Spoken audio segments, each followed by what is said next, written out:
Without further ado, let me introduce Darron. Darron Smith is a faculty member at the University of Memphis in the Department of Sociology. He's a frequent contributor to the Huffington Post on issues of inequality in the Forum on Racism, Classism, and Other Systems of U.S.-Based Oppression. His research spans a wide myriad of topics, including religious studies, race and sports, stress, medicine, mindfulness, transracial adoption, and the Black family. He is the author of When Race, Religion, and Sports Collide, Black Athletes at BYU and Beyond, which was recently released to critical praise in November. He's also a former professor here, assistant vice president or something. It was. He worked with Brad Cook years ago. So this is Darron coming home. So please help me welcome Darron Smith. Thank you for having me back. It's a pleasure to be back here. I'm just taken back by this beautiful facility. I mean, this wasn't here when I was here, so this is fantastic. So thank you for having me. Please don't fly American. Anyway, moving on. So I'm assuming that everyone in here is a sports fan, right? Okay, so you're at the right place then. So we're going to talk about sports today. We're going to talk about the implications of sport, particularly the political implications of sports, because we don't think much about it. At least we allude to it. We sort of, tiptoe around it. But truly, sport is a political terrain. And so we'll talk about some of that today and what that looks like. But I want to start with a couple of definitions, because usually most folks have a different sort of read on issues like racism or classism or sexism. Everybody has their own definition. So let me give you my definition so you understand where I'm working from, what area I'm working from. I'm going to talk about institutional discrimination versus individual racism today, implicit bias, and civil rights. And I want to also talk about this notion of the student athlete. I think, in my humble opinion, and I would say more than opinion, I think student athletes are less student and more athlete. I would call them a worker, a university employee. And that's what it really boils down to. I mean, when you look at athletes and you look at their contribution to the campus, many athletes don't graduate. So we'll actually talk about that as we move forward. But this idea, I start with less student, more athlete. So this idea of institutional racism or discrimination is alive and well. If you have not seen it during the Trumpkin era, then your eyes isn't open. It's everywhere. It's always been here. American racism has always been a part of our experience. I mean, America, in part, was founded as a racial oligarchy, so it's always been a part of our experience. And so having to deal with spatterings of racist animus here and there is nothing new. But when you have a president that is, actively touting it and actively recruiting and actively engaging and activating human beings, we already have a negativity bias already there. We have a built-in negativity bias. It's been there for about, 25,000 years? It's been there, so we can activate it. We activate it when we need to. It works out particularly well during the political campaign when political ads are engaging people's minds and activating and facilitating racial bias. And so I'm sad to report today that discrimination has not ended and that we're not in a post-racial society by any stretch of the imagination. So if you hear the word post-racial, you should immediately think lie, because that's not true. We're going to look at patterns, practices, methods, and other areas associated with institutional discrimination, how it looks, and then we'll look at some of the institutions where it occurs: public education, higher education, et cetera, criminal justice system, corporate America, housing market, employment, et cetera. So these areas are still major social domains where discrimination remains a part of the fixture, and it's not going to change anytime soon. Won't we wake up to that? I'm here to give you a dystopian talk. I'm going to tell you racism is here to stay. It's not going anywhere. It may change form, shape and form, but the actual mechanisms that underscore racism will continue unabated unless or when white folks are ready to change it, then it'll change. But until y'all are ready to change it unanimously, we'll keep dealing with this shit long before I'm gone. So unexamined implicit bias. Today's discrimination is more overt, right? No one's going to come up in your face and call you out your name like they did 40 or 50 years ago, although you may have incidences of that today, but it's less likely today. Most people want to be politically correct, right? They want to be PC. They don't want to be labeled a racist. That's, I guess, one of the geniuses of the civil rights movement era was Dr. King's notion that one day his children would go to school and be judged by the content of their character rather than the color of their skin. You heard that before, right? That's the most often quoted section of that speech, and they ignore everything else that he said. That's the only thing that stands to fore is Dr. King's admonition. So I think that having said that, we have a long way to go. Partly because racism as an institutional ideological fixture is rooted within our minds, our attitudes, our beliefs. They govern what we do, what we think, who we marry, where we live, who we vote for, all of these things that we don't think much about. Why? We don't have to, right? It's not forced in our face. We don't have to think about it unless there's a national incident or some kind of an incident that compels us to look at it in a much more deeper way.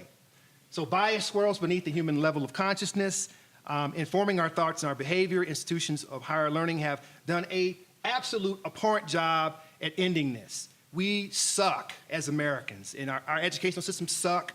We don't talk about shit like this. We don't want to talk about it. It makes people upset. Even me saying shit, some of y'all bristling. Just saying that, you know what I'm saying? So words and images and matter.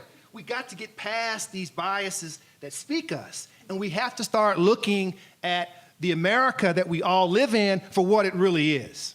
It's a racial oligarchy. It always has been. It's nothing new, right? If you're honest with yourself, if you're truly honest about the reality of what you see, that's what I see.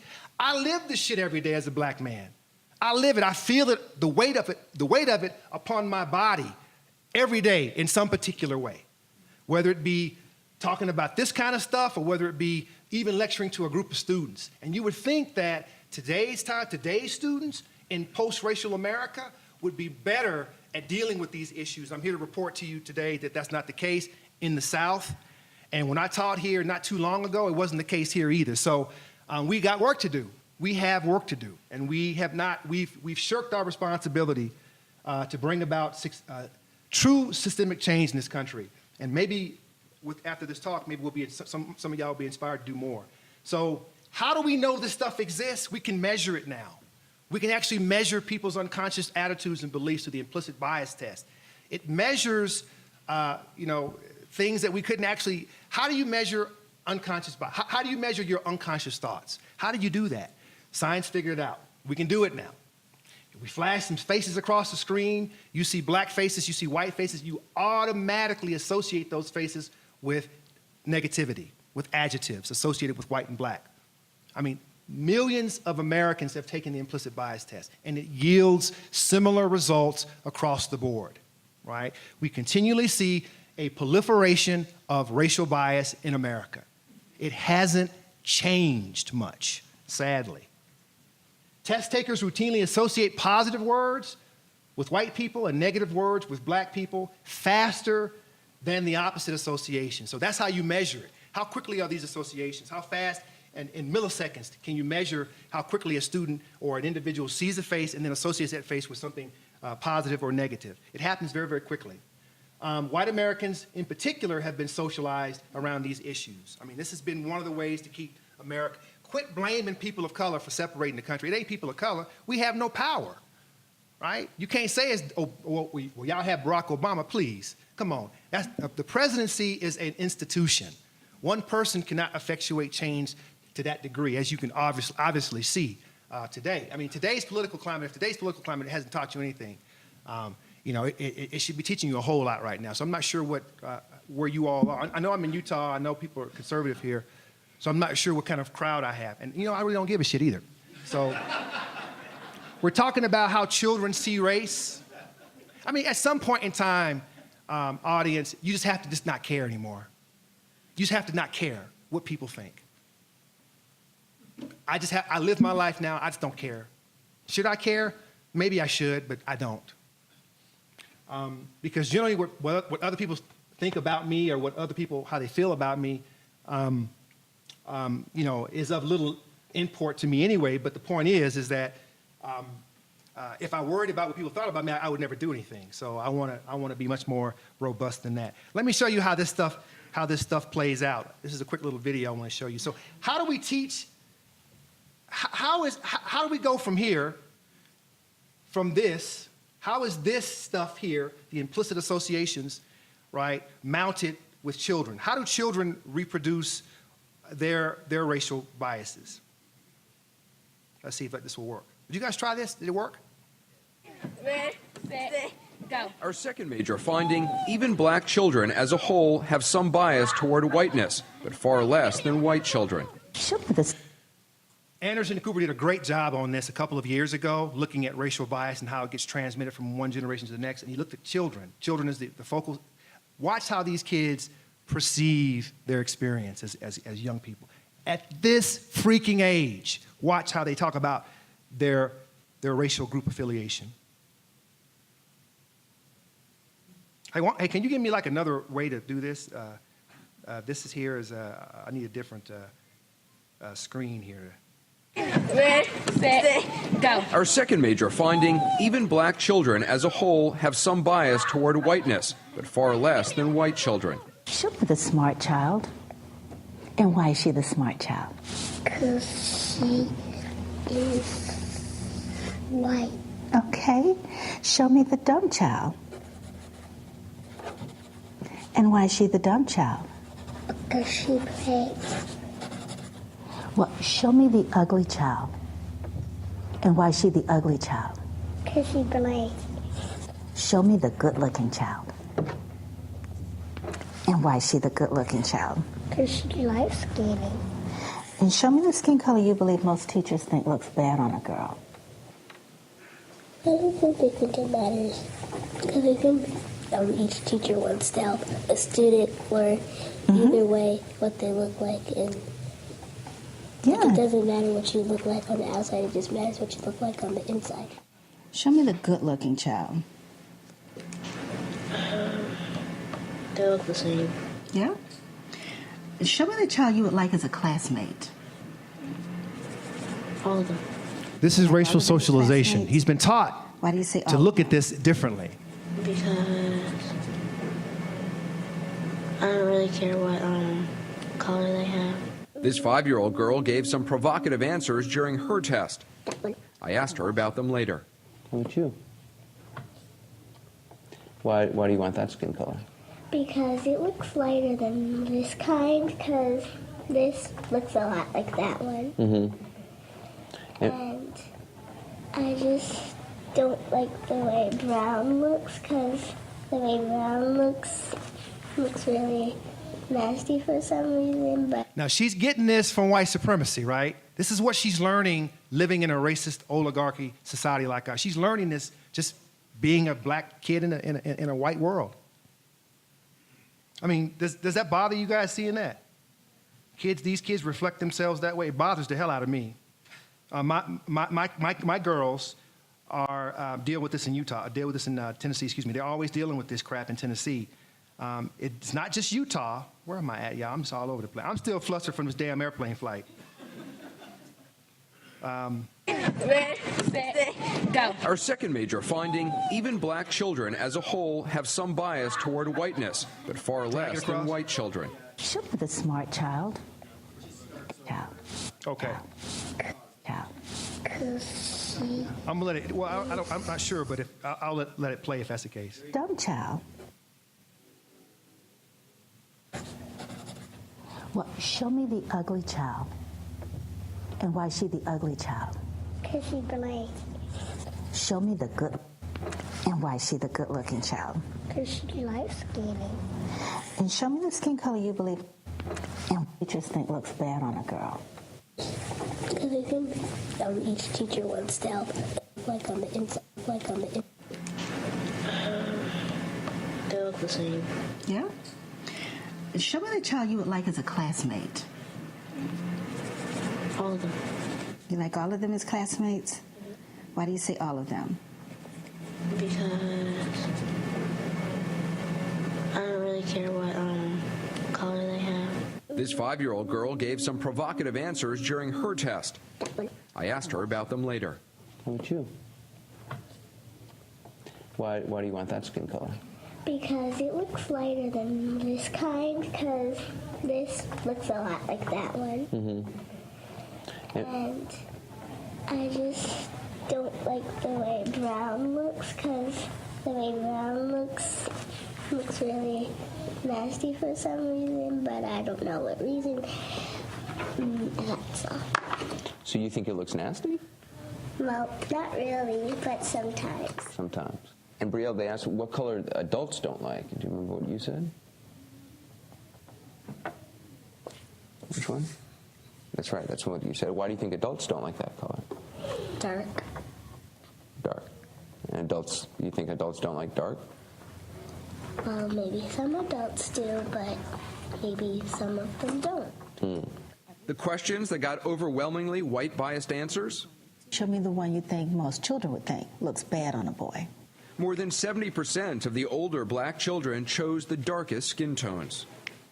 Show me the child who has a skin color most children don't like. More than 61% of the younger black children chose the 2 darkest shades. Show me the ugly child. More than 57% of the younger black kids chose the 2 darkest shades. Dr. Spencer says the research shows the bias toward white is still very much part of our culture. All kids are exposed to these stereotypes, but what's really significant here is that white children are learning or maintaining those stereotypes much more strongly than the African American children. And that is our third finding, the finding that interested Dr. Spencer the most, that overall younger and older children keep the same patterns stereotyping. In other words, their ideas change little from age 5 to 10. Ordinarily, by the time children are older, there's sort of a natural filter, their own ways of thinking sort of aids them in sort of rethinking the extreme stereotypic sort of responses to become less highly biased. That left Professor Spencer wondering what's causing this pattern. She speculates that kids are bombarded by stereotypical messages and that adults in kids' lives have to fight to override the deluge.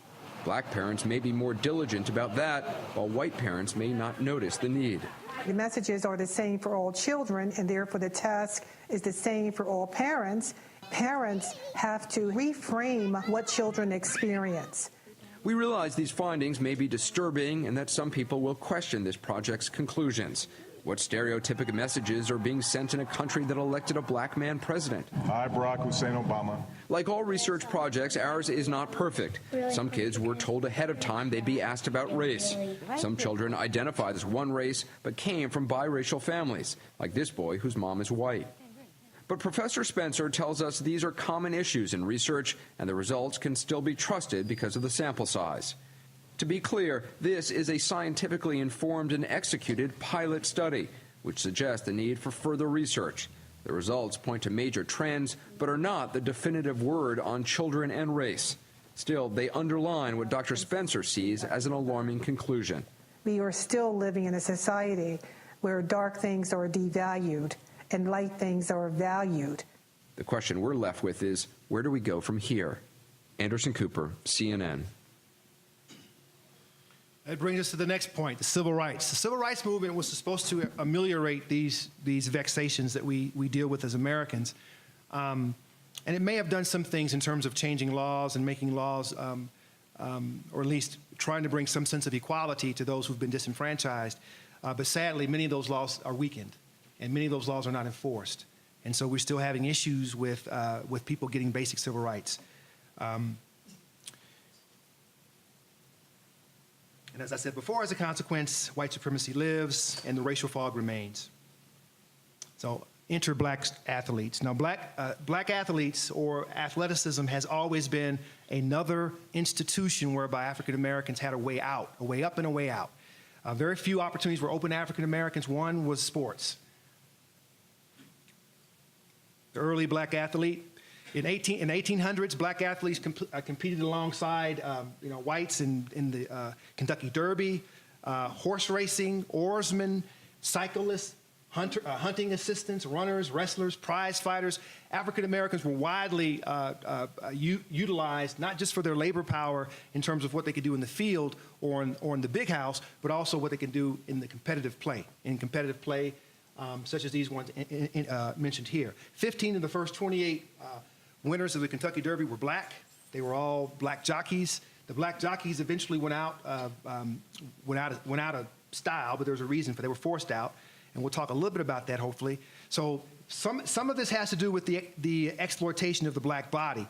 The bodies of enslaved Africans, have always been used as commodities in North America. They always have been. I mean, and as such, blacks have never been seen as quite fully human. And you underscore this with discourse and rhetoric that sort of cements this thinking in the minds of Americans in general, including blacks, because blacks get the same message about themselves as whites get, of their status as being less than. So the bodies of blacks have always been celebrated, but the minds of blacks have always been denigrated, particularly when blacks speak against white supremacy, like I'm doing today. As you can probably see, I really have no fear of this anymore. I really don't. I was a chicken maybe about 20 years ago, starting into this, because I got tired of white people jumping on my case about this. I guess I've gotten hardened over the years about it, as I've seen more and more shenanigans occur, more and more chicanery occur over the years. So now I don't care. So I guess that's the way to be. I guess you have to be courageous and just not care about it anymore and just say, this is what has to be done. We have to change people's hearts and minds. I mean, this is not going to change. You can't legislate this away. We've tried to legislate this away several times, and it's not been successful because people's hearts and minds haven't been changed. They still have investments in this stuff, right? So you can't change, people who are unwilling to change when they have investments in a system that benefits them. It's a moral system. Racism is about uplift. It's about opportunity. It's about privilege, benefits that have been, accrued to whites by other whites. Others have not been allowed into that same space for years, for centuries now we're talking about. So if we want to see the country destroy itself quickly, let's continue the inequality that we currently got going in this country, right? We're deepening our inequality. We already had it to begin with. Now it's getting even deeper now. So let's just continue this trend, and maybe we can spur average, ordinary citizens, Americans, to speak out, to start to change this stuff. Right? Start to get back to our roots, our political roots, recognizing what it means to live in a damn democracy. It's not what we see today. That's not a democracy. That's rhetoric, right? So a democracy, as I see it, is something very different than how we see it play out today. Some of these radical traditions, so athletes have always used their voice from day one in fighting this stuff. Probably the person that comes to my mind is Jack Johnson. You ever remember Jack Johnson, the boxer Jack Johnson? I don't know if you ever heard of Jack Johnson. Jack Johnson didn't give a crap. In the 1800s, Jack Johnson rode around in whatever his fancy little car was, his little fur coats, his hat, his white woman on the side. He didn't care what white folks said about it. He just whatever. Y'all can kiss my ass. I'm gonna do me. I'm gonna do me. And he did him. And it takes that. It takes that kind of resolve to say, I'm gonna do me, and whoever doesn't like it, if it doesn't bring me any love, then I have to be okay with that. So Jack Johnson would be a good example. There are other more prominent civil rights activists that you probably have heard of, Muhammad Ali being probably one of the greatest ones that we've heard. Muhammad Ali is another one who just didn't care. He just did not care. You can't care. You can't care if you go to prison. You can't care if you get killed. You can't care. Because if you care, it's going to weaken your resolve. You have to stand up for principle. Although no one should ever have to lose their life because of talking about freedom and talking about justice. That should be a basic human right. But yet we still find ourselves talking about that today in these modern times. Civil rights in the 1950s, this image says it all. Are we heading back here again? Are we on our way back here again? I hope not. I sure hope not. I wish we could close the chapter on this, but we still refuse to do the work that needs to be done. So how have black athletes used their platform to change the status of politics in this country? Of course, this is a very sticky terrain, right? Most white Americans who see athletes doing these things, right, think it's inappropriate, right? This is not a stage for activism. Sports is not a stage for really? What other format do African Americans have to push their agenda? What other format? I don't know.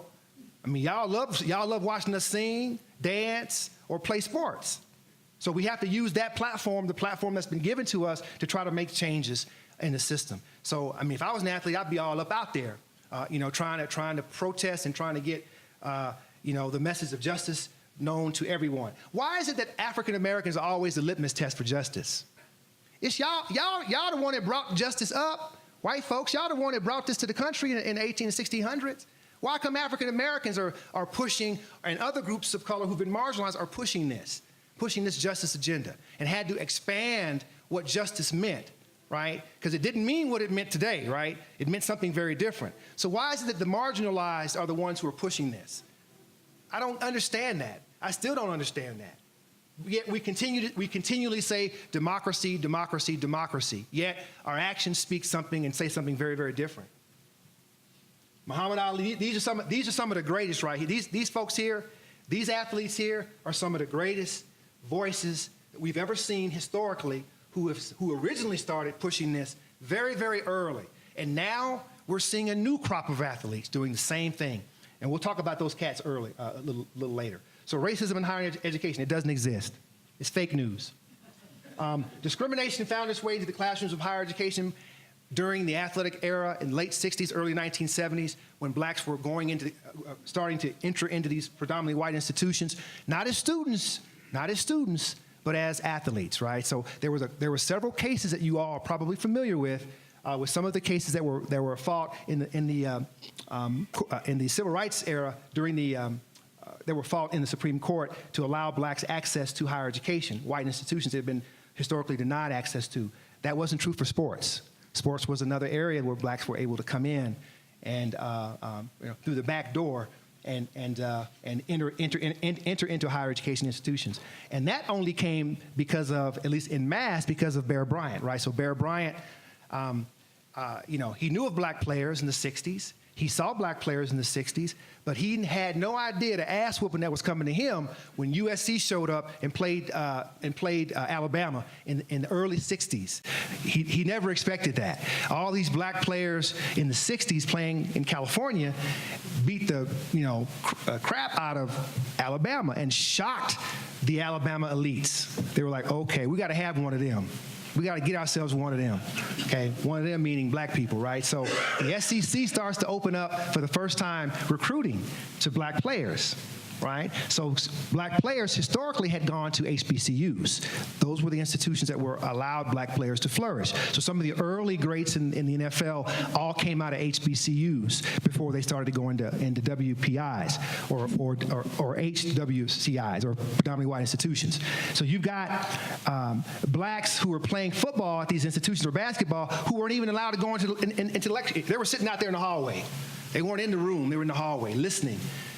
How can you learn that way? You can't be in the classroom. How can you learn sitting in the hallway? This is what was required of athletes. They couldn't have afro haircuts. Couldn't wear afro haircuts. Okay.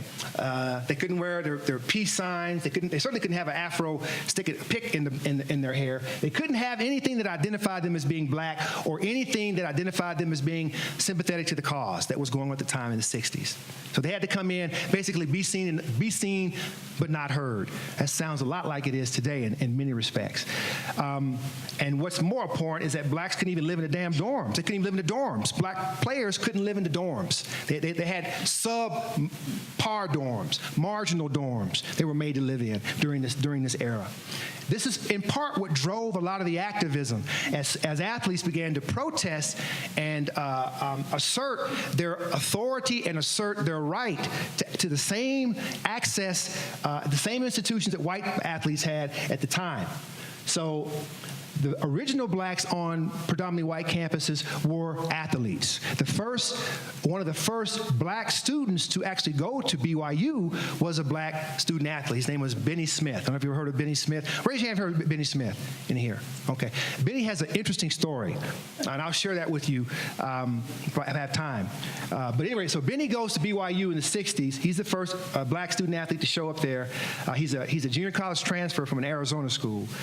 And his first couple of years were horrible there. He's talking about his experiences at BYU, about how he feels isolated. White people, y'all have a way to make black people feel isolated, really, really isolated, by themselves, off by themselves. He felt incredibly isolated there at BYU. He had nobody to relate to. He had nobody to hang out with. So he had to make do. What's interesting about Benny is that Benny actually joined the church later on. So I'll talk about his story is a trip.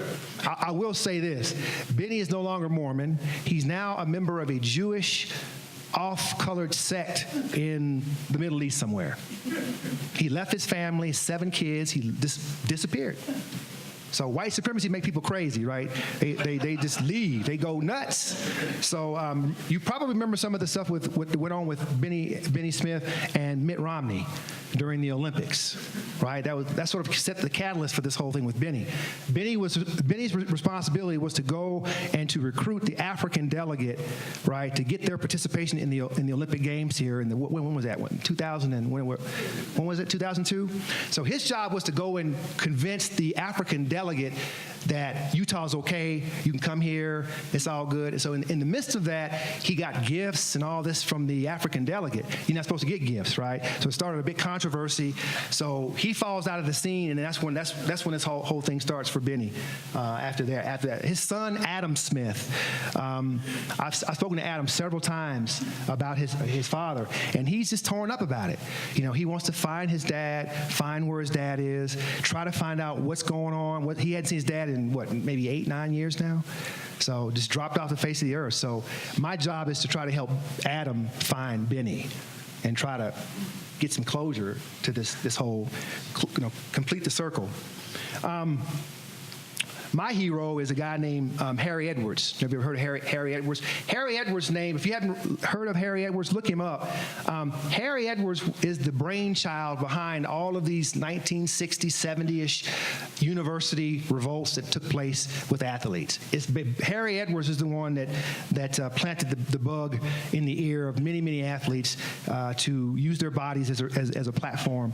You probably saw Harry in the last video that you guys watched the video. So Harry was 75 years old, still doing his thing. I mean, he still walks around to him, stands up erect and everything. So do your thing, Harry. But Harry's responsibility was with this organization called the Olympic Project for Human Rights. And what's so important about this is that this is the committee that established and set up the famous Tommy Smith, John Carlos Black Power salute. You remember that? A lot of people think that was a spur of the moment. That was already planned long before Tommy Smith and John Carlos, they knew they were going to win. They knew that they would be on the winner's podium because no one could really outrun them. The competition could not run them, and they already had knowledge of that. So Harry said, "You're going to win this, so why not, have that glove, raise your hand." There's some other symbolic gestures that were involved in that as well. But Harry Edwards is the one that did that. Harry Edwards is also the one that organized the protest against BYU at UTEP in the 60s when BYU was going to run a track. It was a track meet down in Provo, and the athletes at UTEP were going to come up here and run. And they went to the coach and said, "Coach, we don't want to do this. We want to, we don't want to go and compete against BYU." And the coach said, "Either you compete or you leave." So, I think that's Black Wyoming 14 Part 2 that took place in UTEP. There were several Wyoming 14s, not just the one that you heard of, the famous one, the Wyoming one, but there was other little ones that took place too. One of the main ones being the one at UTEP with Harry Edwards convincing the track runners down there not to compete against BYU. This is a very famous salute. The gentleman on the left-hand side, the white guy on the left-hand side, have you heard his story? His story is a trip. He caught hell for this. This guy on the left. So his story is really interesting. I don't want to spoil it for you. I want you to go look it up. Look this guy's story up. This white guy's story up. Eventually, he was sympathetic to these guys, right, and made some public comments about it and statements about it. And his government just thrashed him when he got home for it. But anyway, you talk about other activisms in higher education. We talk about, of course, the Black 14, the most famous. The UTEP folks is famous. The Stanford folks. You guys remember Stanford? What happened to Stanford? Stanford was going to play BYU, right? And BYU, and they just decided not to play BYU because of its position on blacks in the 60s. Well, I don't know if you know this, but the money that a university loses for not competing is enormous. Right. I don't know if you remember this. It happened last year when the University of Missouri went on, decided to walk out and not play BYU. That was $1 million on the table for that. It took them 48 hours to remove the president. Okay. The players wanted the president, and the students want the president gone. They said the president was not sensitive to the students of color. That's been an ongoing theme in higher education. Well, they finally put their money where their mouth was, right? So the students said, you know what? We're not going to compete. We're just not going to play. And the coach said, I'm not going to make them play. And it took 48 hours, and the game was on. Okay, the president was gone. Everybody's happy. The money, somebody made some money. It's all good. What that shows me, and what that demonstrates very clearly, is the power that student athletes have. Enormous power, untapped power that they generally don't utilize.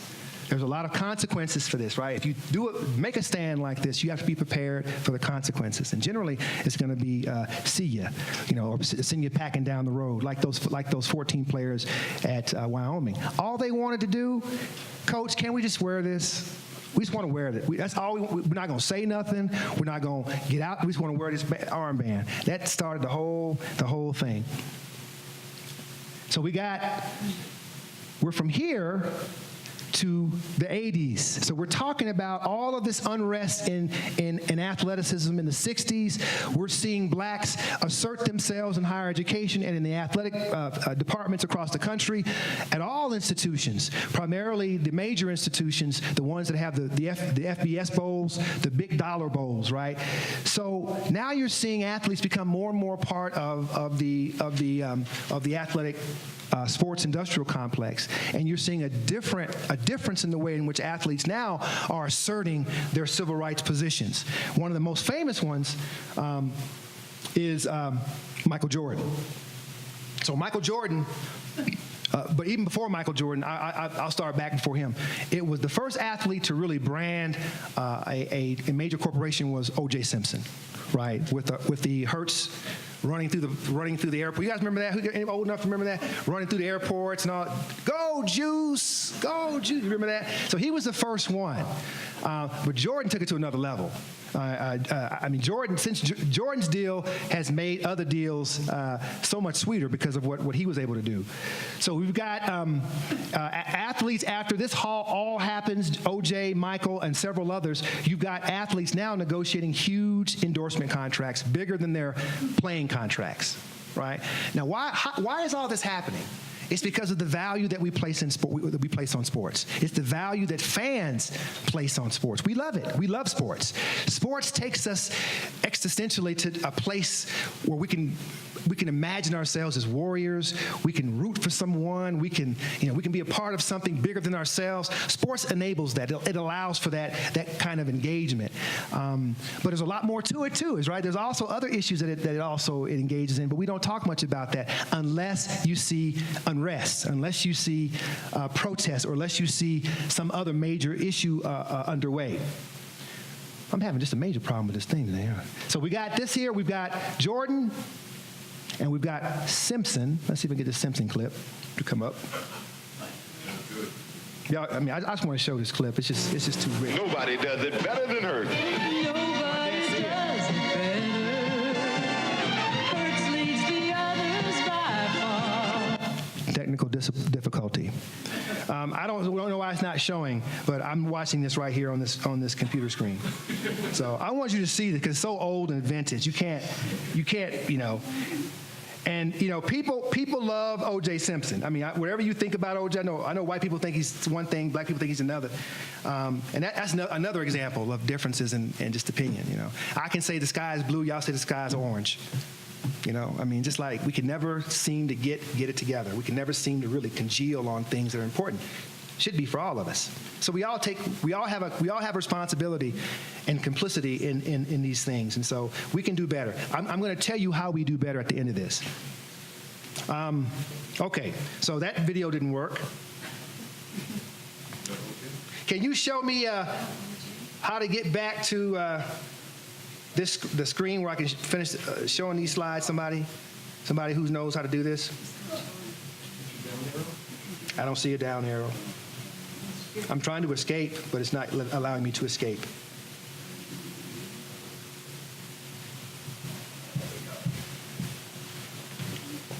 Thank you. Yeah, we'll see what we can do here. Is your thing on? Yeah, I was going to show them that video. So you've got Jordan, you've got OJ, now you've got LeBron, and you've got there are so many I can't say.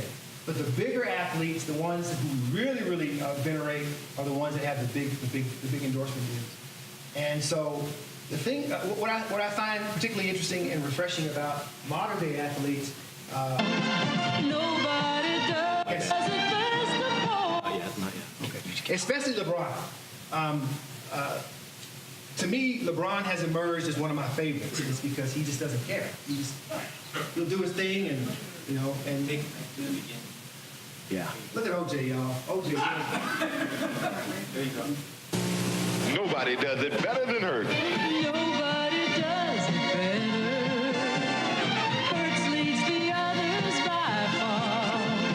Nobody does it best of all. You Hurts the superstar. Nobody has more of what it takes to rid you a Fairmont, Mustang, LTD, or other fine car faster. Hurts the superstar. You know it.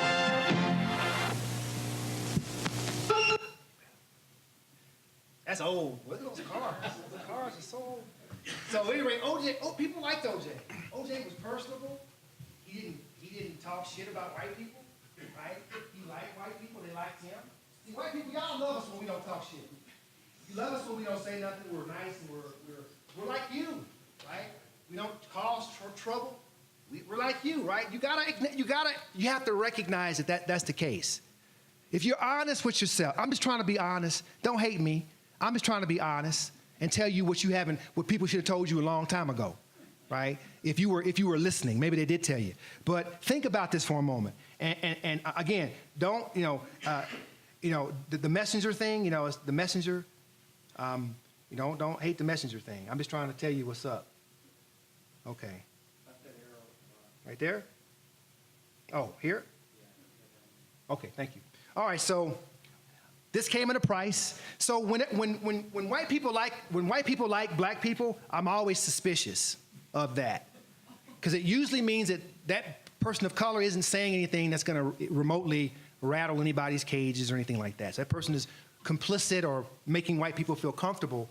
And this person, this person's great. Yeah, this person's great. Oh, I love this person. He doesn't say, So think about the context in which black people are like. So when white folks like black people like OJ, I get suspicious, and usually it's because they don't say anything remotely radical, remotely questioning of the power structure. So this came at a price, right? Very little social activism for black athletes. When athletes began to get into these big leagues and make money, you saw activism go down. Right? Because the team said, no, we ain't having that here. We're not going to have it. So the coaches, the players, the owners, the Players Association, and other groups were putting pressure on athletes not to talk about any of this stuff. So social unrest, you didn't see a lot of people come out about it. So those that did come out about it were generally ostracized, or they were disciplined and put back in their place very quickly. The black athlete voice was silenced by the Almighty. So money talks, bull crap walks, as they say, right? So you make millions of dollars, you don't want to say nothing. I'm going to keep right on quiet and keep making my millions of dollars. But I think at that point in time, there's a responsibility to do something, to give something back, to pay it forward, if you will. This idea that, of course, is famous by Jordan's remark was, Republicans buy sneakers too. He was asked about supporting a Democratic candidate in his home state, and his response was, Republicans buy sneakers too. So Jordan has been on the hot seat for a long time because of that. He's been sort of looked at in the black community as, he's a great basketball player, but not much of a civil rights guy. But he's done a lot more lately in the last couple of years, though. He's given a lot of his money now than he's ever have. He hasn't given hardly anything, but now he's giving it out like crazy. I think it's because of all of the, well, at least he indicated it's all of the high-profile shootings that we've seen over the last couple of years that's really compelled him and others to really, stand up and take. I mean, most of the activism we're seeing now has to do with these unarmed shootings of innocent folks. I don't know if see again. That's another area where there's differences in opinion, right? Whites will say, "Oh, they're probably doing something wrong," and black folks will be like, "Well, nah, he's mind his own business, just being black," right? So if you don't live in somebody's body, you don't understand what's happening to them. You don't understand it. So to make a statement about a group of folks that you know nothing about is really inappropriate. Not to mention it's abhorrent in terms of the truth. So taking ownership of black talent. This is a recent phenomenon. How do you then get ownership? And how do you then use that ownership to turn it on its head to make the system better for others? Like in slavery times, white institutions made money off black entertainment. We know about black jockeys in the 1700s. Money was to be made. Money was to be made from competition. Today, blacks are still exploited. The CBS signed an enormously insane deal. Most of the money that the NCAA makes off the tournament, the Sweet 16 is made during the tournament. This $1 billion is made over the week of that tournament, a couple of weeks, however long the tournament goes on. That's where the bulk of the money is made. Most of the commissioners who run the big major divisions make $400,000 a year. That's coming out of this pot of money. And they're wealthy. Why would you want to give that up? Why would you say, well, I'm going to give it up for the benefit of mankind? Right. Why would you want to walk away from $10.8 billion? Right? Much of it's made now during the weeks of the tournament. So, what I'm saying? We're talking, this is a business. This is like any other business. And with businesses, you have to have labor, right? So who's going to do the labor power? Who's going to do the labor for these businesses? Well, blacks have typically been used for that. Sports, before the entry of blacks in sports, in college sports, and in professional athletics around the late 50s, early 60s, was boring. It just was watching white folks run up and down the field was not exciting. White folks didn't bring a style of play into their competition. Blacks brought a style of play into their competition. What they learned from the hood, what they learned from living in the streets, right? How to be the trickster on the court. They learned all of this stuff and they brought it into the play. And it made it really exciting to watch. It made it very exciting to watch. And so white folks were willing to pay a lot of money to watch it. So Division I football and men's basketball are today the highest revenue-producing sports. I'm not sure about UVU, but most schools that have football teams and basketball teams don't make any money. The big divisions make money. The big schools make money. The Alabamas, the Floridas, the Tennessees, they make money. UVU, they don't make any money. Okay? UVU would make money if they went all the way to the Sweet 16. The conference would make money, okay? Which would be amazing. That's why when people see a school like Butler. Remember Butler had a really great run a couple of years ago. Butler's program increased because of where they went in the order of things in terms of the tournament. Utah was there a couple of years ago. They were playing for they were playing for the champ. You guys remember that when Utah was playing for the championship? The same year that the Jazz was playing for. That was a great year. So the conference made tons of money that year when Utah was participating. But generally speaking, most leagues don't make any money unless you're in one of the big leagues. Overrepresentation, this is truly sad. Blacks are overrepresented in the second two of the highest revenue producing sports. Most blacks on predominantly white college campuses are there as athletes and they're not there as students. I'm not sure how your school is, but you should probably look at that and see. So the vast majority of students that attend predominantly white institutions, big schools, are there for scholarships, sports scholarships, of which many of them don't graduate. The bulk of these players come from disadvantaged and low-income neighborhoods. That's partly why I'm beefing with BYU, because they know damn well what they're doing. They're bringing these young people in who have a lot of issues. And they said, you come here, you can't do this, you can't do this, you can't do this, you can't do this. You can't. Really? They've been doing this for 18 years. You going to say, stop doing this? Okay, that's unrealistic. And yet they get punished for it. So, we got to do, BYU has to do better. They have to do better. You have to recognize you bring in these kids on campus who know nothing about your church, nothing about your faith, nothing about your culture, and you want them to live, walk, and breathe the way you walk. Then don't recruit blacks. Recruit Polynesians, what you're doing right now, right? Recruit Polynesian players. That's what you need to do. That's the better solution. You're going to recruit black players, you got to recognize they're not Mormon. They don't come from Mormon enclaves. And those who have been Mormon, who have played for BYU, have not fared well either when it comes to discipline, even when they are Mormon. So it depends on a lot of things. The sun being high, the stars are aligned right, and whoever's in charge of the athletic department at the time. There are underrepresentation of black males, in the academy. We know that. There's very few in the academy. In 2007 and to 2009, blacks made up just 2.8% of all full-time undergraduates, but 57% of all football teams and 64% of all basketball teams in the big divisions. So we have more players, more students who are attending these institutions as players than we are as students. And you wonder what the value we place on black bodies. This sends a message. Does this not send a message? We value your body, not your brain. We want your body, not your brain. That's the message it sends to me. So that's pretty appalling, but that's the lay of the land. Black male student athletes are recruited to HWIs at a higher rate than non-black students. So a non-student, a regular student, right, will not get the same recruiting love that a black student athlete will get, which is why you have an overabundance of black players at white schools. They're actively recruiting these kids, bringing them in. So how do they get in if they have a low GPA? Well, that's wizardry and math and science and strange stuff going on behind the scenes. I don't know nothing about it. But yes, black players do get in with lower GPAs than black players who are regular students trying to go to the institution. And they often get in. They often get accepted because of their athletic talent. That's the message we send to black players, black students, right? We value your body, not your brain. That's true. It's telling. This is what chaps my hide, right? Well, you're gonna get a free. I've read the critiques. Again, if you racialize the critiques, white people, y'all gonna say one thing. People, well, you're getting a free education. You get a free education. That's great. Look at the data. It ain't fake news. It's not alternative facts. It's the data compiled by the conferences. They tell us what's going on. These kids are not graduating. And when they do graduate, they get a sham degree.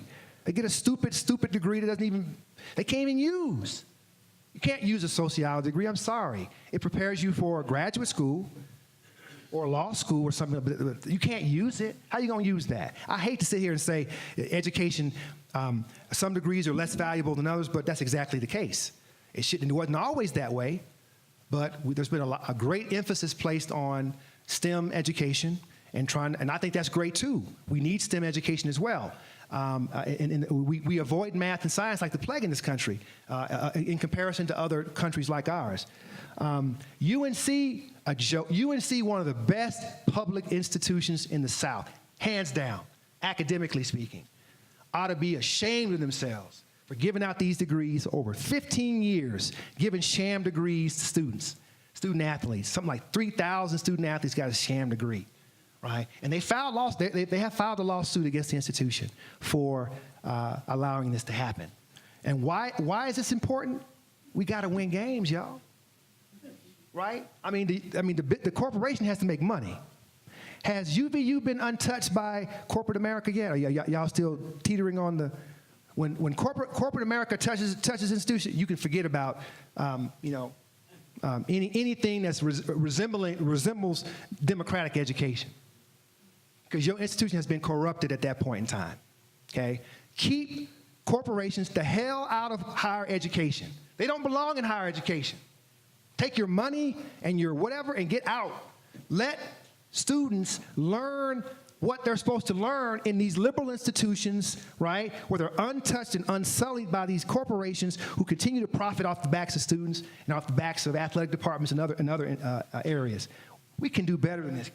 We can do so much better than this. We have smart people in this country, great people, bright people. Why do we continue to do it year after year? Don't you get tired of hearing this shit every year?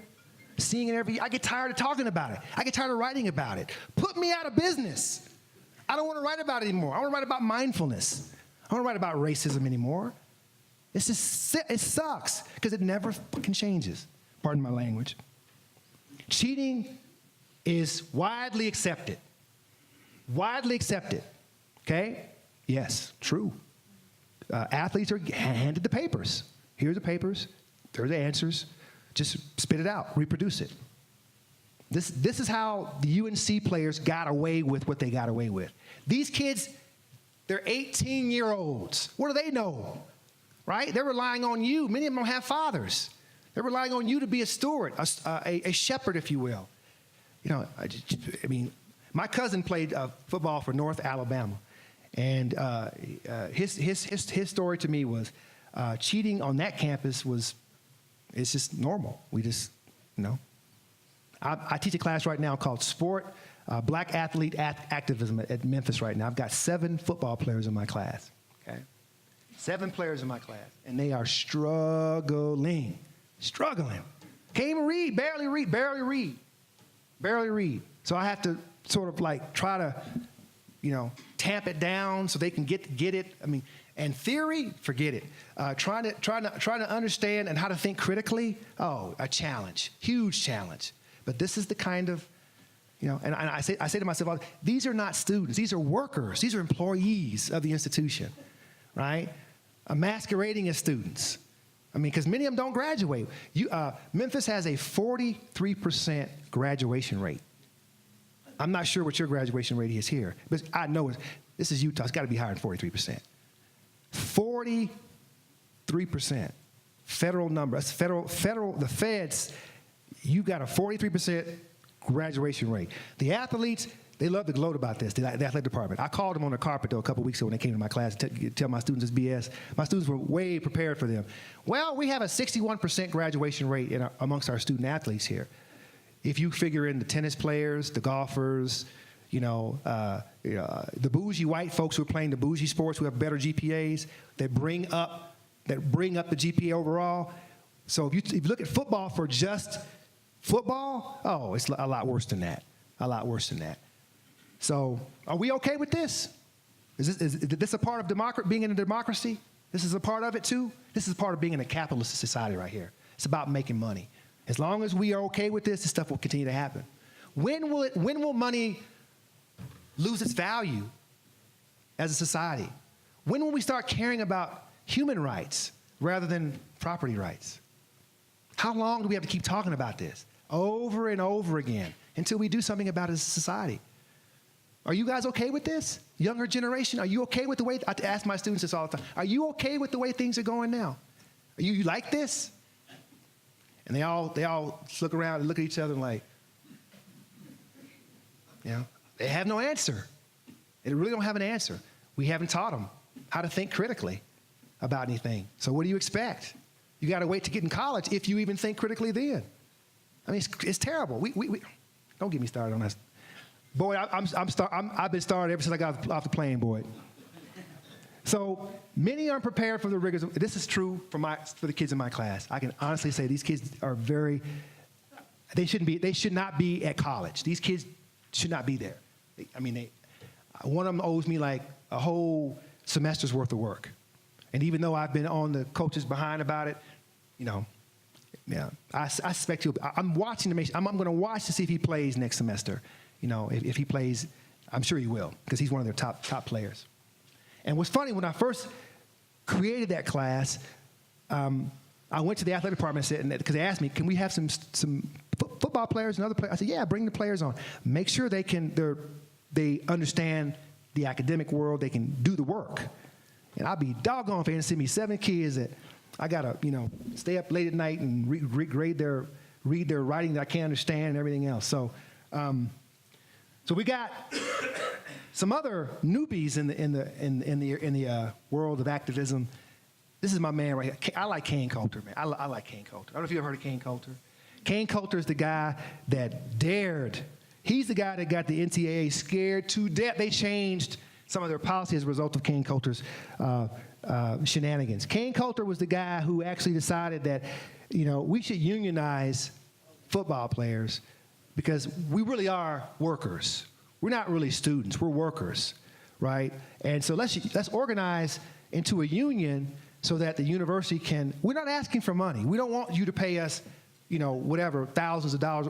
All we want is good health care. So when we walk out of here, if we have a concussion, we can be guaranteed that we'll have coverage. We want to make sure that we graduate. We actually get a degree. If we finish our years of eligibility before we graduate, then we want to be assured that we can graduate again when we come back and finish our education. Kane Coulter's the guy that did this. He went all the way to the Department of Labor and filed a suit, right? And the Department of Labor, I don't know if the guy who ruled in his favor knew what he was doing, but he ruled in his favor. And this opens Pandora's box, right? Now all of a sudden universities are shaking in their shoes. We have to pay these players? We have to pay them? Y'all make billions of dollars off these kids. Yeah, you pay them. Well, they get a free education. Okay, a free education. Ain't nothing's free in a capitalistic society. There's nothing free. You're gonna pay some way. Either you're gonna pay ideologically, or you're gonna pay with your hide. You're gonna pay some way. So Kane Coulter's the guy who scared the bejeebus out of the Department of Labor and higher education in general.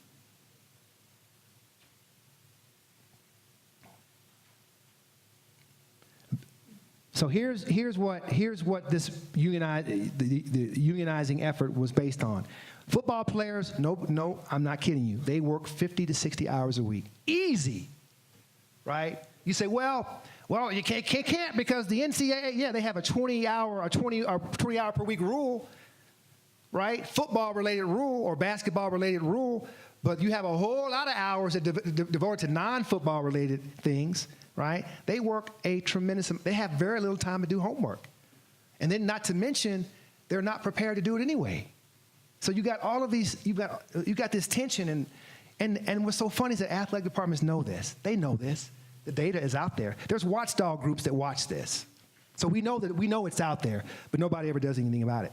Because football is more important and basketball is more important. We want to be entertained, right? So that matters more than anything else. So money not the main concern. They wanted health care coverage, academic assurances, and job placement. I will say that Memphis does have a job placement program. It just started 2 years ago. So what they do now, they finally have recognized a lot of these kids won't graduate. So they've gotten smart and said, let's bring some of the corporate heads into the department, and let's have a job fair. So they have a huge job fair every year. Federal Express is there, and is one of the big players in Memphis. Federal Express and International Paper. They come out and they recruit a lot of these kids to work in their institutions and so on. So that's a good thing, but still, it's not a degree. Okay, it's a job they may or may not be able to keep for long term. Ed O'Bannon, this is my boy too. Ed O'Bannon, oh man, I love Ed O'Bannon. Ed said, look, y'all making money. Not only are you not giving me a degree, right, but you making money off my likeness, right? You making money off my likeness, and I should be entitled to a cut of that, right? And he filed a lawsuit. Sues the NCAA for making money off jersey images and likeness. Manziel, you remember Manziel, right? $37 million in 3 months when he started to show out in Texas. We win all those games, $37 million. So should he not be entitled to that? People are coming to watch the game because of him. He's one of the main attractions, right? Should he not be entitled to that look, what's good for the goose is good for the gander. If the corporation is raking it in on these young men, right, mostly young men, then why should they not be able to profit as well? So Ed O'Bannon is suing for this kind of analysis. He's saying, you're making money, I should be entitled to that. Well, of course, the NCAA didn't see it that way, right? It's an educational mission, blah, blah, blah, blah. Come on, man. They must think we crazy. They must think we are just so not bright. It's a business. You make money off businesses. Jeez. Okay, now, here's where we are today. Okay, black men and black women are being gunned down, and and it's not like that's news. The cell phone makes it much more accessible than ever before, but this is not new. Blacks have always been shot and gunned down. You just hadn't heard about it. So now all of a sudden you're hearing about it because of the news. So partly the reemergence of the black athlete activism, it revolves around the criminal justice system and the treatment of mostly black men who are being gunned down unfairly for no particular reason. Why? Because blackness for white people and for black people, but most of white people, Americans and human beings in general have a negativity bias. I mentioned that before, right? It's very easy to activate that. Just throw a couple of negative things out. I'm trying to activate yours. But I keep saying stuff that piss white people off. I'm not sure if I'm doing it or not. But I'm trying to make a point. I'm trying to activate your negativity bias to show you that it exists. It actually is there, right? And you can actually manipulate it. So partly this negativity bias that exists in America has to do with notions of blackness. So white Americans carry a huge negativity bias. It's there. You've been taught that, whether you believe it or not. And it doesn't have to be a formal lesson from your mom or your dad or whomever, right? You filter, you hear it. It's all over the place. You even probably have backdoor conversations about race and about your feelings about race, right? So these things remain a part of the experience of what it means to be an American. So we're talking about blackness as a primer for white negativity. Think about that for a moment. If race has always been an issue in this country, then blackness then would be a primer for that, right? So partly some of the more outlandish demonization of black Americans that exists in this country revolves around, I think, this negativity bias that whites have for blacks. And of course, it's there, but it's never really been, it hasn't been examined. You haven't had a chance to talk about it much, right? How many of you have talked about race? Serious conversations about race, raise your hand. I might have more in this class because this is a biased group, right? Because you're hearing, this is a talk about race and sports. It's a biased group. But those that need to be here aren't here, right? They're somewhere else. Their asses need to be in here and they're not here. So make this, when I was here, I pushed Brad Cook on having a diversity requirement here at this school. And I was shot down big time. I don't know if you have that now. If you've had the diversity requirement now, and have that since, yes? Fantastic, because it wasn't there before. We tried to push that through, Brian. We tried to push that through before, and it didn't work. So I'm glad to see that Utah Valley, the citizens in Utah County weren't having it. The university was prepared to move forward, but the citizens of Utah County, mostly white, mostly conservative, mostly Republican, weren't having it, right? So it's now called the Global Intercultural Graduation Requirement. So it's watered down. Yeah. Thanks, Brian.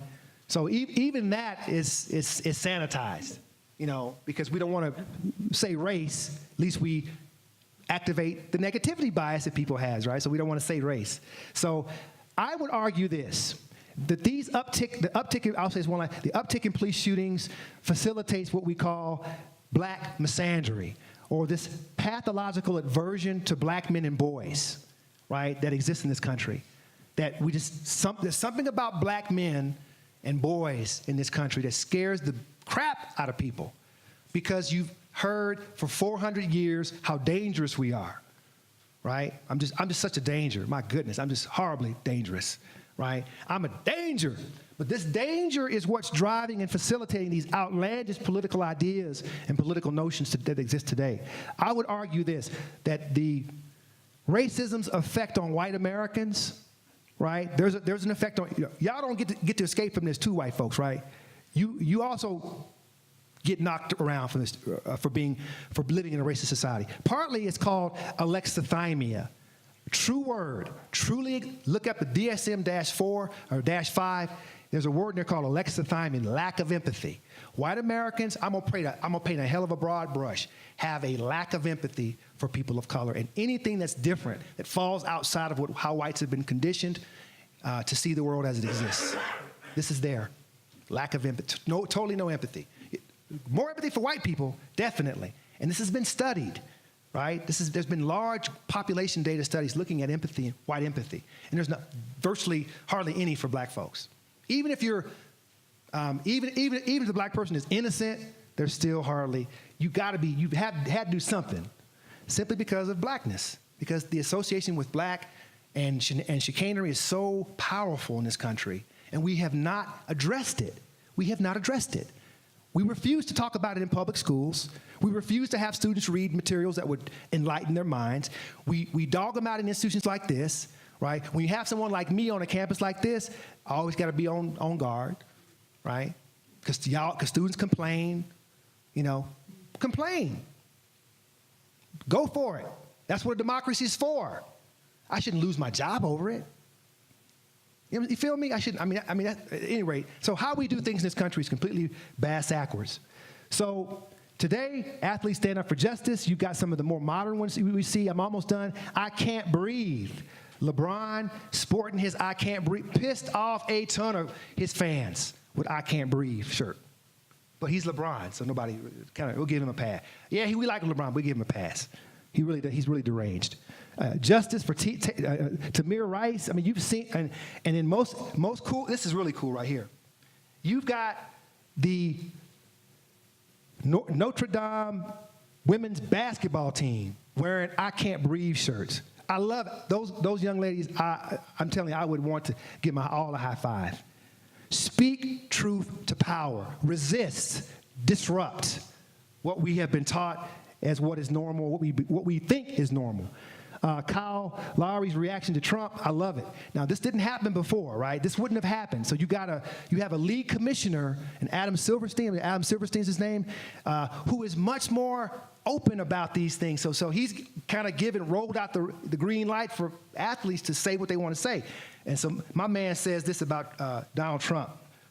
I had so much hope for Utah during the election.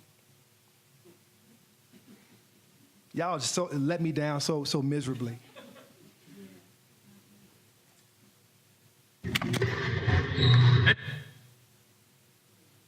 Words on any comment on the travel ban in the United States? I think it's bullshit. I think it's absolute bullshit. I mean, our country is the country of the homeland, the home of the free. And for that to happen, I think it's bullshit. I mean, I'm not going to get into it too deeply, but personally, I think it's bullshit. Any chance you want to try it again without swearing? No, not at all. Y'all got to bleep that out. That's how I feel about it. If you use it, you use it. Yeah, I'm sure you can bleep it out. All right, so he says it's bullshit. We need that. We need more of that. And you know what we need? We need white students doing. We need white folks doing this. Okay, when y'all say it, all of a sudden everybody pays attention. When I say it, I'm just an angry black man. Right? So I'm completely delegitimized.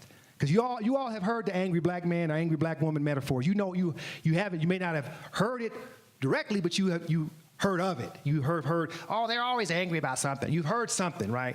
So I'm delegitimized because I'm angry. My tone is angry. I'm speaking truth to power. Get the hell out of here with that. I'm being honest. I'm speaking truth to power. Finally, okay? Listen to what I'm saying. Please listen. Try to change. Try to make things better. Either we're going to do it together or we're going to perish together. Either one or the other. It's truly dystopian. I don't see a way out of this unless we truly address it the way it needs to be addressed. We have these difficult conversations and we make the changes that we need to make. Otherwise, we're going to be there'll be another Darron Smith here in 50 years talking about the same shit. And your children will be here in 50 years hearing the same shit. I'm tired. I'm sick of this. I'm sick of this. I'm sick of talking about it. I'm sick of writing about it. Put me out of business, please. I don't want to write about it anymore. I'm done with it. White people, y'all put me out of business. You can do it. You have the power to do that. Use your whiteness to do it. All you got to do is speak up. Start saying something. Right? And start challenging your friends and your colleagues about their stupidity. How many of you heard more stupidity now than you ever heard before? I heard it now, and I heard it during the Bush era. But I've heard it really, really hear it bad now. So do you ever challenge people on that? Do you speak up? Do you say something? Do you let it go? Do you let it go unchallenged? I know you hear stupid stuff. I know you do. So I have a little bit of faith in Utah in terms of white Republicans in general. I'm not feeling white Republicans in general. I feel white Mormon Republicans. I have some affinity for white Mormon because I know white Mormon Republicans can be pushed a little bit to see truth if you can kind of tweak it in a way that it'll go down. But generally speaking, It depends on the white person. It depends on the circumstances, et cetera. So anyway, we got hands up, don't shoot. I guess I was saying that to say I'm not a big fan of white Republicans. So, I mean, why should I? They have no, they don't speak they don't have any, I have no political interest in what they have. They're trying to destroy what I'm trying to do. They're trying to destroy democracy. So why would I have the least bit affinity for a political party that has it out for my and my children's detriment? Come on now, ain't that damn stupid. Now, you got black Republicans out there who probably need to come see me in the clinic, right? Who have some psychological issues. That's another story. Okay, so money talks, BS walks, Mizzou. I love Mizzou. Wolf resigns, and we talked about that real briefly. I'm loving these guys. Look at these guys, man. A multiracial group. Does that not send a message? Even the white players say, we ain't gonna play either. We got your back. We ain't gonna play. We need more of that. That's what we need. More of that. Less and less. And this is happening because white players saw the inhumanity going on. And they said, we can't let our brothers go down like this. So they stepped up, and the university averted $1 million, losing $1 million. Where are we today? Kaepernick, my man Kaepernick. I love Kaepernick is a transracial. I can tell you all about Kaepernick's life, his experiences, where he grew up. He should be white. Kaepernick should not be talking like this. He was raised around and with white people, right? Black transracial, those who are black and who've been transracially adopted by white folks, don't talk like Kaepernick. They don't kick against the pricks like he's kicking, right? They don't do that. So to have him stand up and speak truth is incredible. I've had so many transracially adopted parents reach out to me regarding Kaepernick. And some of them, can we get him? His birth mother, I know his birth mother. And she's like, can you get him? He ain't gonna come and speak to y'all. He might, but I highly doubt it. He's probably busy doing other things, like taking a knee somewhere. All right, so we're done here. Black athletes are taking a stand. Great. Finally, reasserting their platform, making noise, stirring it up, right? And I'll lead in with a thank you. Thank you, Brian. I know I was kind of rushing, bro. Thank you, bro. Appreciate it, Brian. Brian Birch, y'all. I love Brian Birch. Brian's been doing his thing for a long time here. Do I have questions? Any questions? Okay, great. We have to set up for the reception. Okay. So Darron, I'll give you first spot right there. Okay. You want? Yeah, please. When you talk about how, especially in the 60s and 70s, very often sports was the only way that African Americans could move up and move out.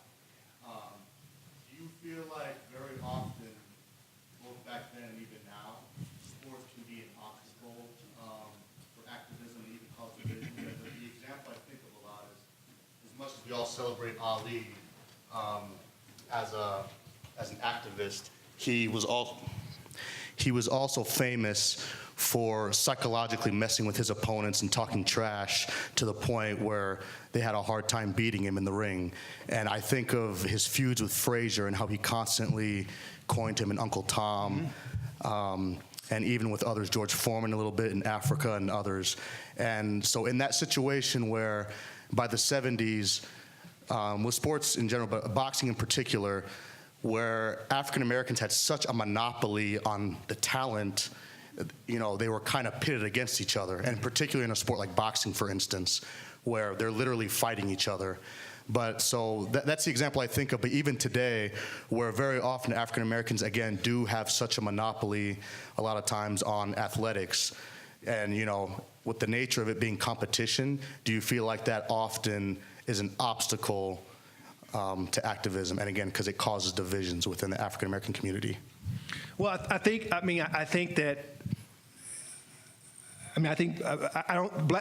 blacks don't exist in a social vacuum. I think we grow up hearing the same messages about each other that whites have sort of put out there. So yes, black people do discriminate. Black people are prejudiced against one another. They do enact and practice prejudice on, obviously the example you gave, and Ali was, notorious for that.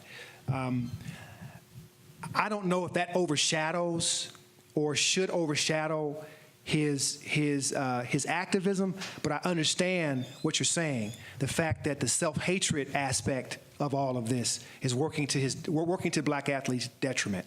Rather than uniting around a particular principle, black athletes are pitted against one another in the field of competition. I don't know what to say to that. It is a field of competition, but the Uncle Tom chanting and taunts and all that kind of stuff. Do I dare say I'm guilty of the same thing? I do have an issue.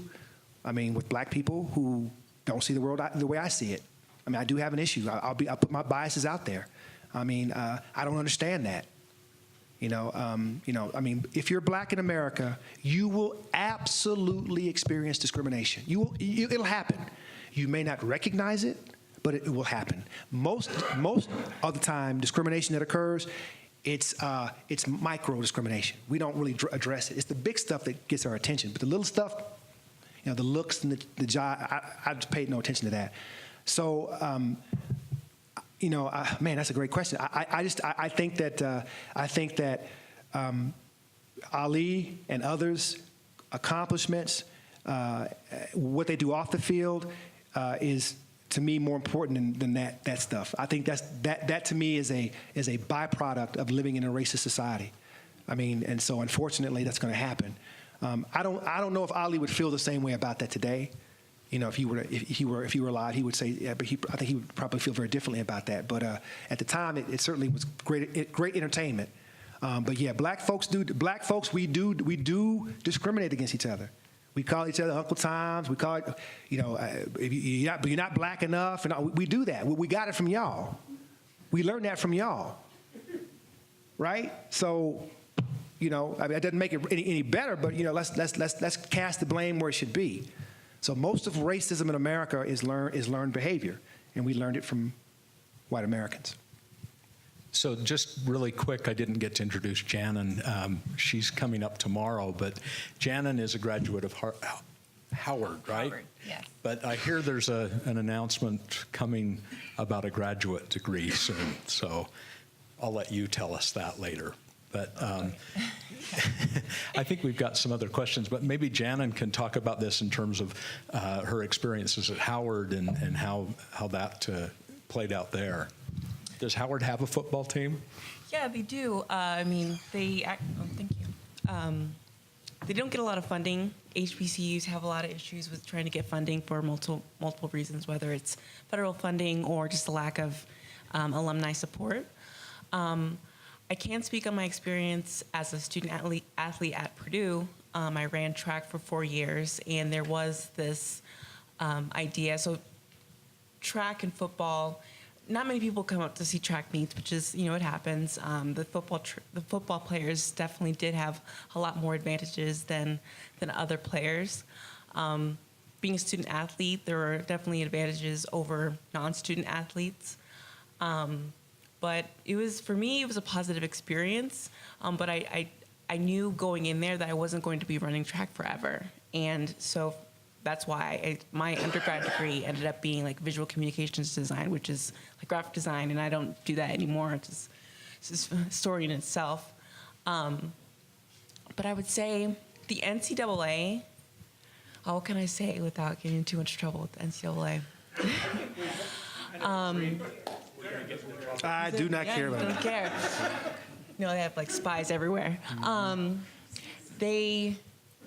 There's a lot of truth in the fact that it is a business, and that 50, 60-hour weeks, like that's the real deal. I remember I'd have practice, 6 days a week for 3 to 4 hours a day, and then after that, get something to eat, hopefully get homework done.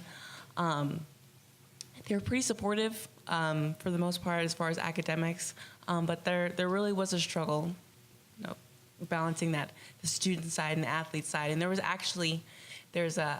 a major that was specifically for athletes, and so a lot of the football players, a lot of the basketball players, it was like a management sort of degree. And I don't want to say it was level of difficulty was different than other degrees, and so that was my experience. I have a question for you, for the panel, about something that Darron said. You mentioned how you'd really like to see more white people wearing the shirts and doing the things. And the more that I've plugged into conversations about race more recently, I feel like I grew up in Utah. The first time I really knew any black people was on my mission. I served in Milwaukee. And I had this strange racism. It was a racism of fear of being perceived as a racist.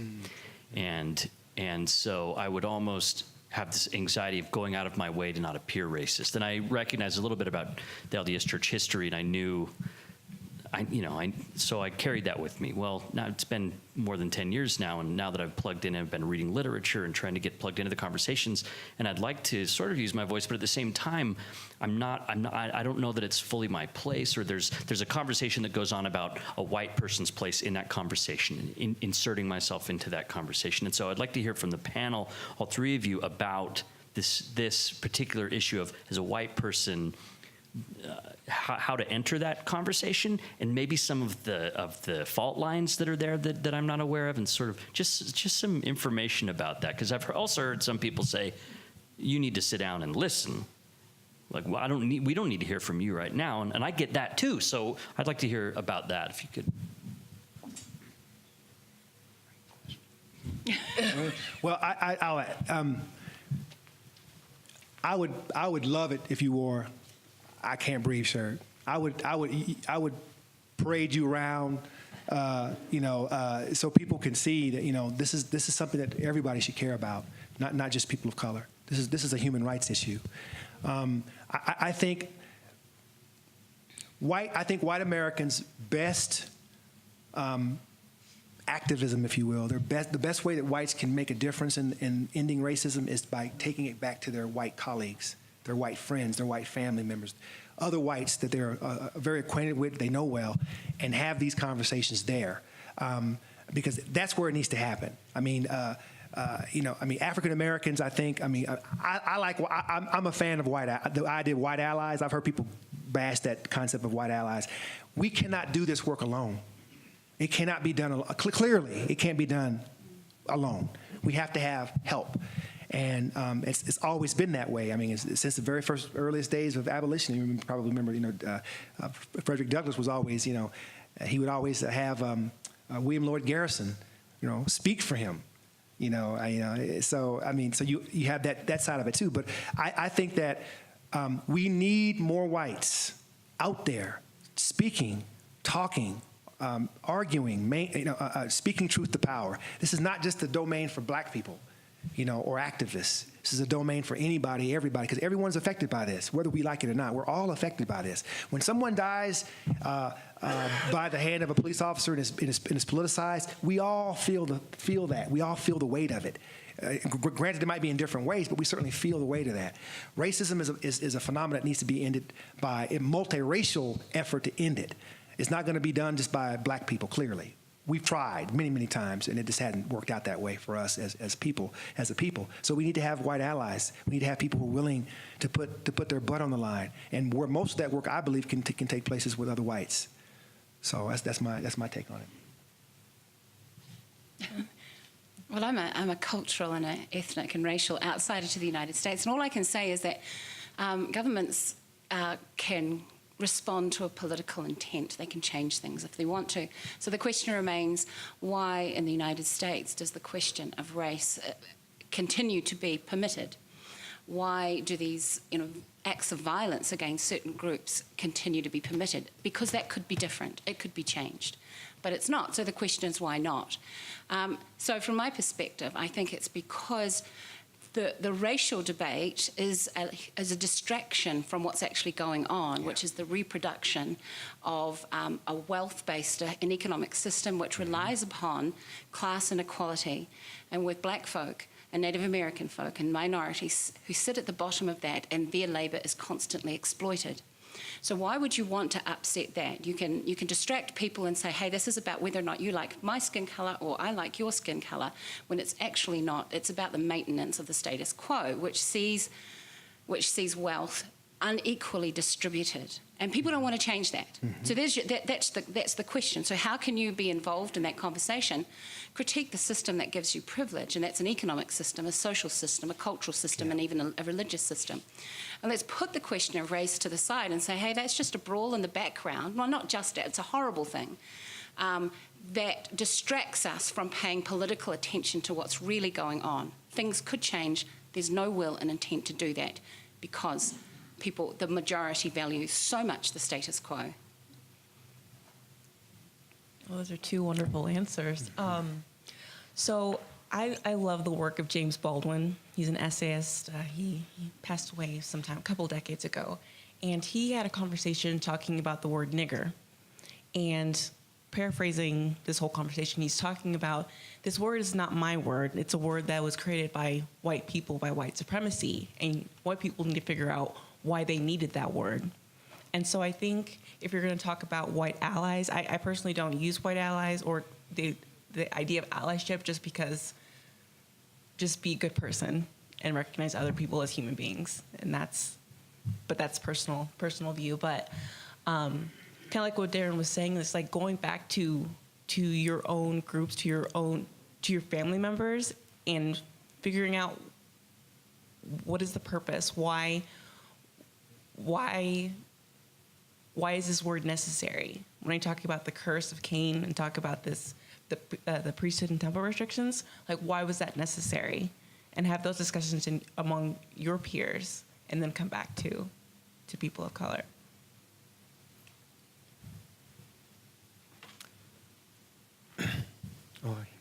I live in a biracial family, and when my Ethiopian children I was really struck by by the study that was done, choosing the skin colors.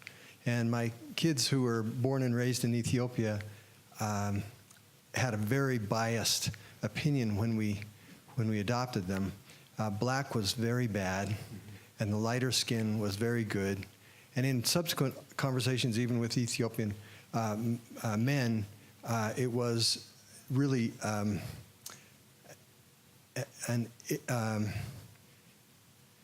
there was no love of the beautiful Ethiopian women. It was the whiter you are, the better you are, and I was really struck by that. And so I guess when you talk about the racism in America, it strikes me that it's whether America made it more widespread or not, that it is wider spread than that.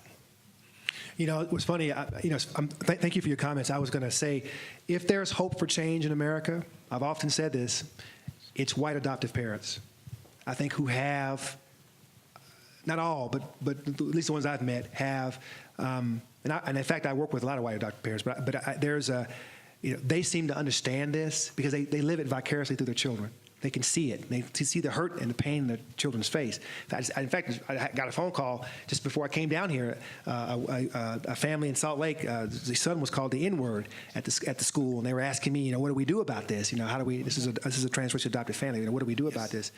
And so, I often provide, work for help with in areas like that. But, man, this is, listen, this is on y'all's watch, white people. You got to claim this.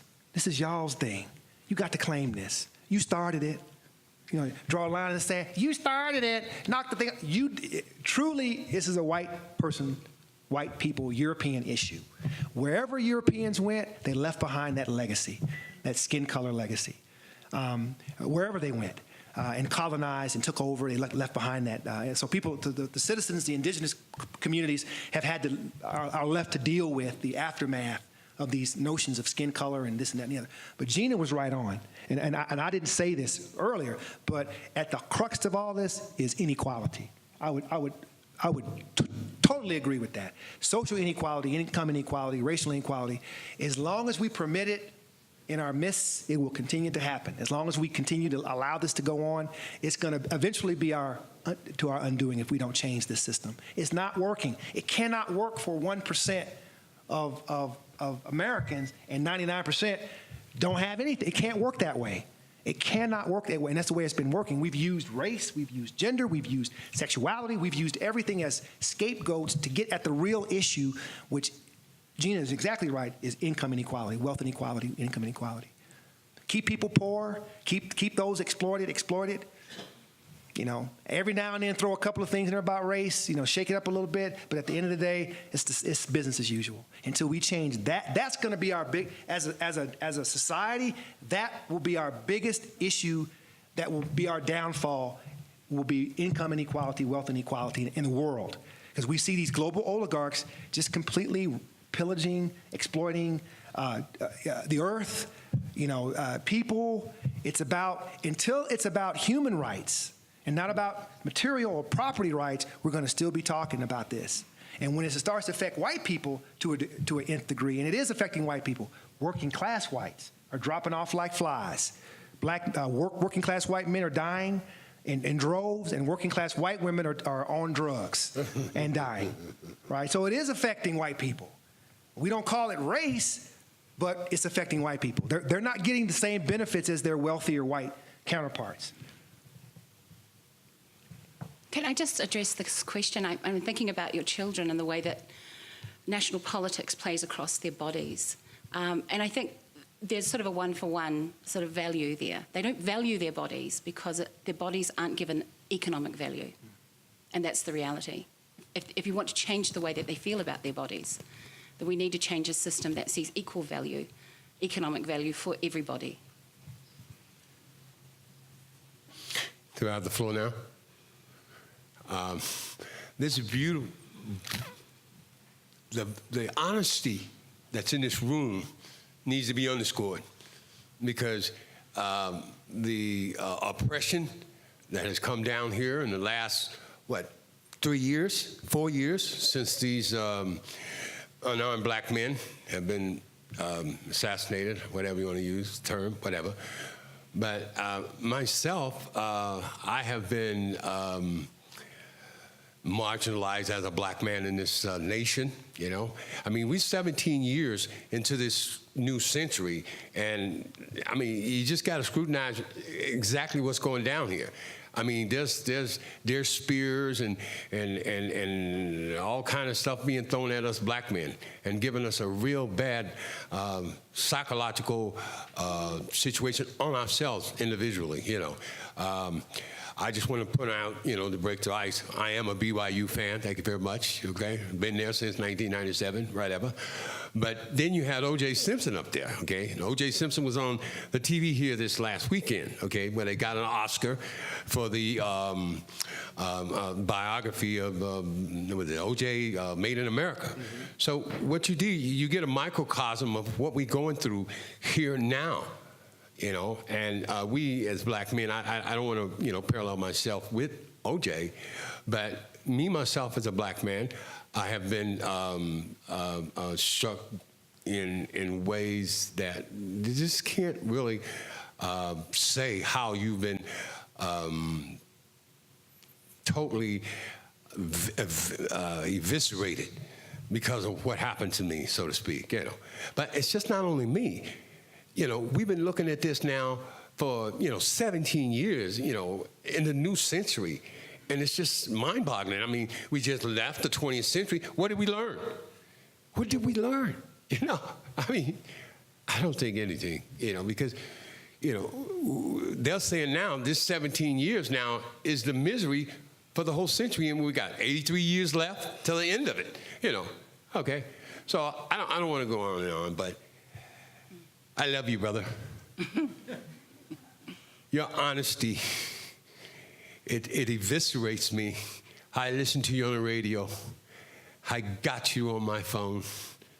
And, the subject matter that you present and how you present it, your scatological attitude, how it comes in and goes out, So you've been affected maybe some way. I don't know, brother, doctor, professor, the fact of the matter is, I'm feeling your spirit here.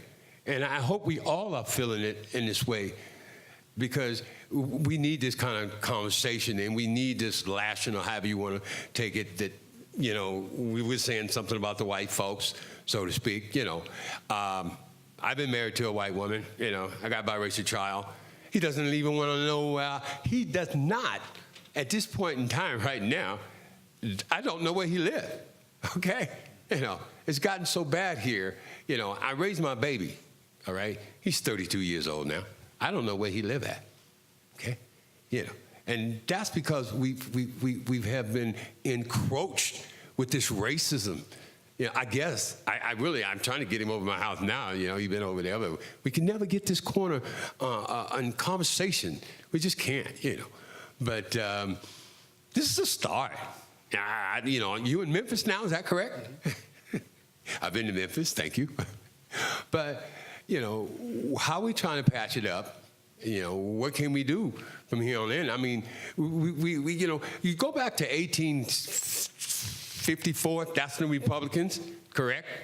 Right? That's when the Republicans came out, when they organized with the abolitionists, okay? And what did they do? They initially started the Civil War. They didn't start, per se, I mean, not them, the Republicans, but they got the job done. In 7 years' time, we had a brand new nation, whatever, from the Gettysburg Address of 63. Was it 63? Yeah, so they got started in 64. 1864, this is 1863 Emancipation Proclamation. So we got the Civil War in 1861 through 65. And the beginning of our nastiness came from when we became citizens of America on December the 18th, 1865. Ku Klux Klan came around and just said, hey, stop y'all partying, okay? So here we are here in 2017 now, and we're still feeling that same effect. You know, I don't know, should we just pack our bags and leave?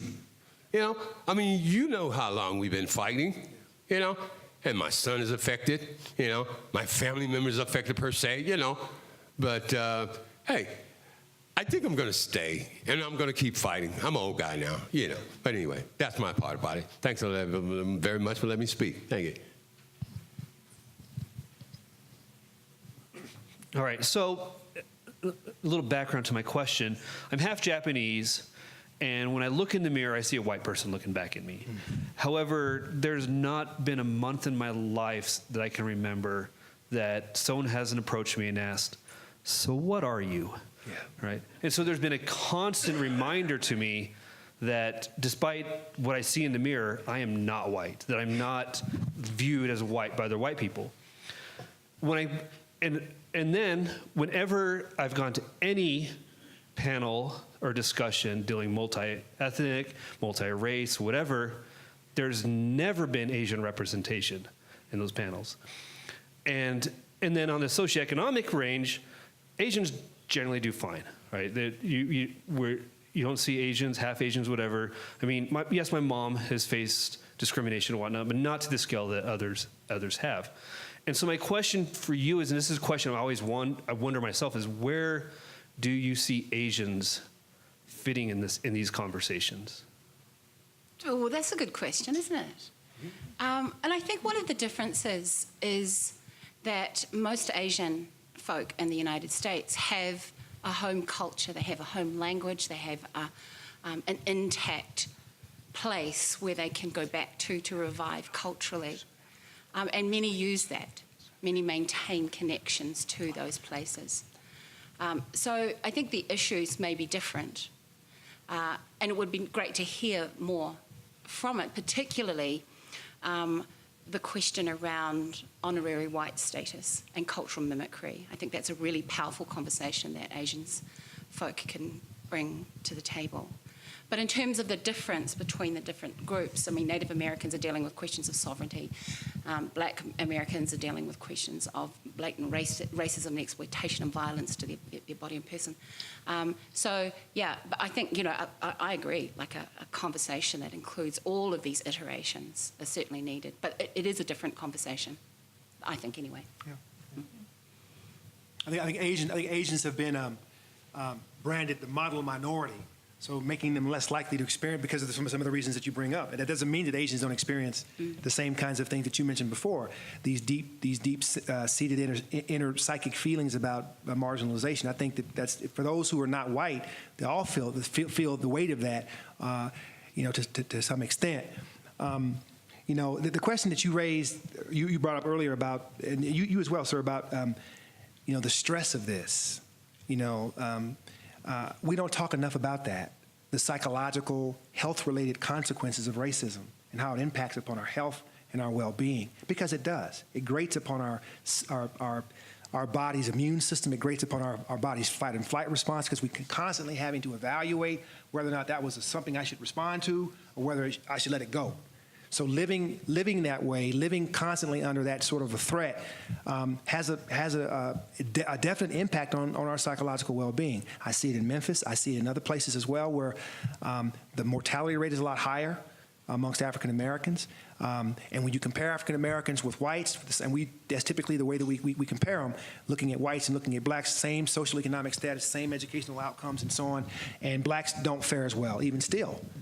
In terms of their overall health and well-being. A woman who is a black woman who is educated, who great job, all the things that whites typically take for granted, still produces a child that potentially has issues at birth than a white woman with the same exact circumstances. So there's something about being black in America that's no longer sociological or psychological. Is epigenetic, right? It's actually in the DNA, not the DNA that controls for eye color and hair texture, but the environmental DNA of living in a society that's denigrates people, that marginalize people. So black Americans and other Americans of color and other Americans and anybody who's outside of what's considered to be normal are exposed or potentially exposed to stress. We can see that now with working class white folks.